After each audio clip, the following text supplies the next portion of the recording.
And this administration will continue to stand wholeheartedly by the brave men and women of ICE, including that officer in Minneapolis, who was absolutely justified in using self-defense against a lunatic. It's shameful, really, that in our country, we can have law enforcement officers who commit murder and seemingly get away with it. It's shameful that the government can come out and lie about what happened when there's video and witnesses who have all come out and disputed what the government is saying. So, despite the Trump administration's best efforts to control the narrative of what happened in Minneapolis, the real story found its way not only onto the Golden Globes broadcast, thanks to this powerful moment from actor and activist Mark Ruffalo. For Renee Nicole Good, who was murdered, we have a vice president who's lying about what's happening. We have we're in the middle of a war with Venezuela that we illegally invaded. He's telling the world that international law doesn't matter to him. The only thing that matters to him is his own morality. But the guy is a convicted felon or convicted rapist. He's a pedophile. He's the worst human being in the world. If we're relying on this guy's morality for the most powerful country in the world, then we're all in a lot of trouble. So this is for her. This is for the people in the United States who are terrorized and scared today. I know I'm one of them. I love this country. And what I'm seeing here happening is not America. Then there was this blistering press conference involving the Golden State Warriors head coach, Steve Kerr, who pulled no punches regarding the Trump administration. It's terrible, terribly sad for her family and for her and for that city. And I'm glad the Timberwolves came out and express that sadness. The fatal Minneapolis ICE shooting of Renee Nicole Good has sparked protests, national outrage, and increasing scrutiny of federal immigration enforcement tactics. And the reason it exploded so fast, right, wasn't just because the incident itself was horrific, which it was the response from the federal government and the Trump administration immediately after. They decided to immediately lie, manipulate the narrative, and smear the victim. You know, all the tactics you come to expect when it's often a black victim of a police shooting. You asked about a shooting that we just had in Minneapolis, Minnesota. It was an act of domestic terrorism. What happened, it was our ICE officers were out in an enforcement action. They got stuck in the snow because of the adverse weather that is in Minneapolis. They were attempting to push out their vehicle, and a woman attacked them and those surrounding them and attempted to run them over and ram them with her vehicle. An officer of ours acted quickly and defensively shot to protect himself and the people around him.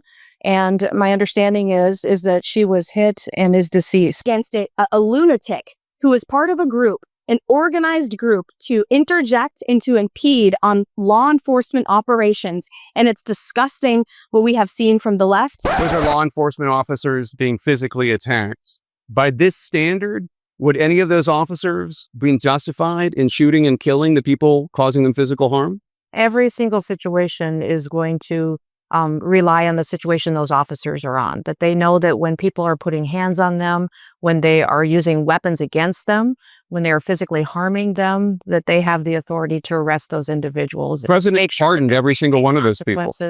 And make sure that they're getting justice for their actions going forward. President Trump pardoned every single one of them. A matter of hours after it, they tried to declare the shooting as justified before any investigation took place, frame the victim as dangerous, and instead treat the public response to it as the main focus rather than why.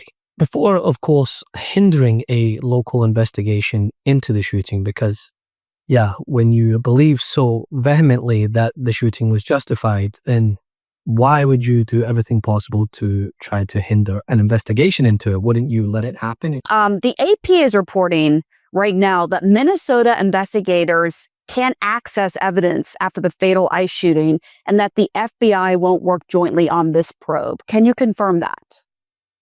I can tell you that I have heard that certainly before now. I was hoping that we could avoid that. I was hoping that we could have a quality, independent investigation so that there could be transparency and meaningful accountability. The tape is deeply disturbing to me, but I will acknowledge that I haven't seen every single video, haven't talked to every witness, which is what I, as a prosecutor, would expect to do before I theoretically, just in general, a prosecutor, would make a charging decision. So what I've seen is disturbing, but I haven't seen everything. And I will tell you that but it all starts with a investigation, not a prosecution. It starts with an investigation. And if federal authorities are saying they won't even entertain a joint and inclusive investigation, that is deeply disturbing. And the reason for all this is the Trump administration is demanding obedience to the way in which they're going about their business. But it's not working, hence why you see moments like this from the Golden State Warriors head coach, Steve Kerr, publicly condemned the federal government's account of what happened. He said it was, quote, shameful for the government to, quote, come out and lie when there's video and witnesses disputing it. And he went on to praise the Minnesota Timberwolves for designating a moment of silence to the victim. Well, I'm glad that the Timberwolves, recognized, her life and the tragic nature of her death. And it's shameful, really, that in our country, we can have law enforcement officers who commit murder and seemingly get away with it. It's shameful that the government can come out and lie about what happened when there's video and witnesses who have all come out and disputed what the government is saying. So very demoralizing, devastating to lose, anyone's life, especially in that matter. So it's terribly sad for her family and for her and for that city. And I'm glad the Timberwolves came out and express that sadness. What happened in Minnesota was a straight up murder, in my opinion. And it's awful. This lady was probably trying to go home and she didn't make it home, and that's really sad. So, the whole ICE thing it's a travesty. It's clearly, to me, we're attacking brown people. And I just happen to be brown.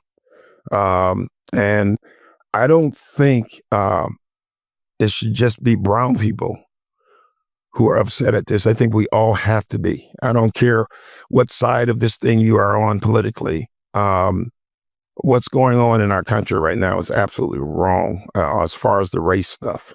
The politics, I'm not going to get into. The race stuff, I will. And it's just wrong, and we have to do something. But the only thing we can do right now is keep speaking up, because it doesn't seem like they care. And that's troublesome. Last thing I'm going to say, because I don't want to stay on this, but I could. I keep thinking about kids. And when I grew up, the president was always the role model.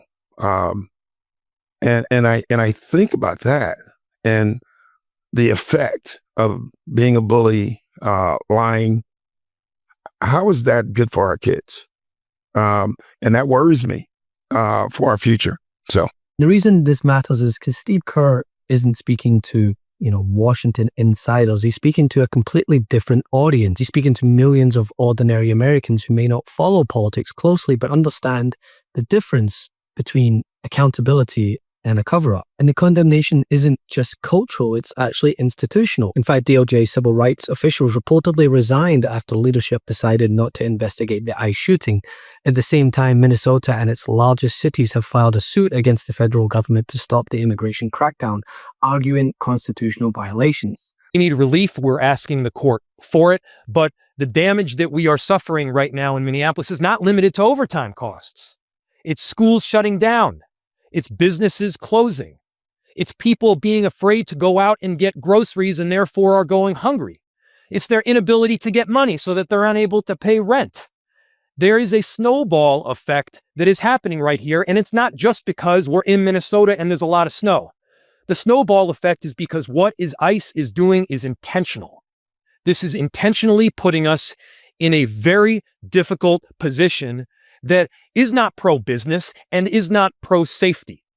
The only thing that I can see it being is pro-politics. That is the exact opposite of what the Trump administration is trying to convey here. They want everyone in the country to see them restoring law and order. But what the country is actually seeing is mass protests, resignations from inside the Justice Department, lawsuits, and public figures calling the Trump administration officials liars.